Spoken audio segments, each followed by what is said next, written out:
What if you remembered everything?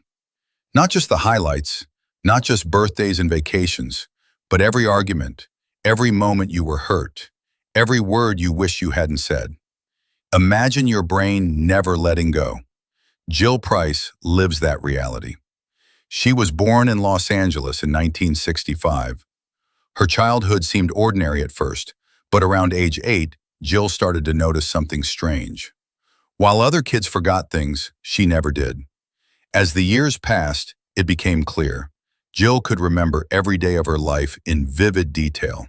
What she wore, what someone said, how she felt, even the weather on random afternoons from decades ago. It sounds like a superpower, but for Jill, it became a heavy weight. Because the bad memories stayed too. The shame, the regrets, the grief, they didn't fade like they do for most people. She didn't remember them, she relived them. By her late 30s, it became unbearable. In the year 2000, Jill reached out to researchers at the University of California, Irvine. She told them, "I have a problem.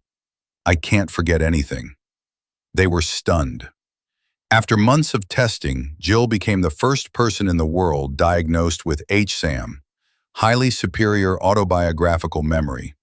She wasn't memorizing facts or numbers, but when it came to her own life, her memory worked like a non-stop recording, playing all the time, whether she wanted it to or not. So, what was the cure? There wasn't one. HSAM isn't a disease. It's a rare brain condition, and there's no way to switch it off. Scientists can study it, but they can't fix it. There's no treatment, no forgetting button, just emotional support, therapy, rest, and learning how to live with it. In 2008, Jill shared her experience in a book called The Woman Who Can't Forget. She gave a few interviews, appeared on some news shows, but eventually she stepped away from it all. She chose silence. And maybe that tells us something too. Today, she still lives in California. She keeps a low profile. Her memory still works the same way. Since then, scientists have found a few dozen people with HSAM, but it's incredibly rare. And nearly every one of them says the same thing.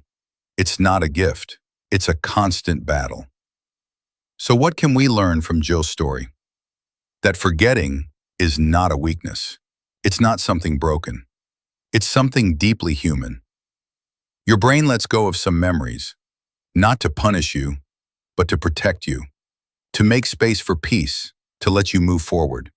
Because if we remembered everything, how would we ever heal? Not every memory is meant to stay.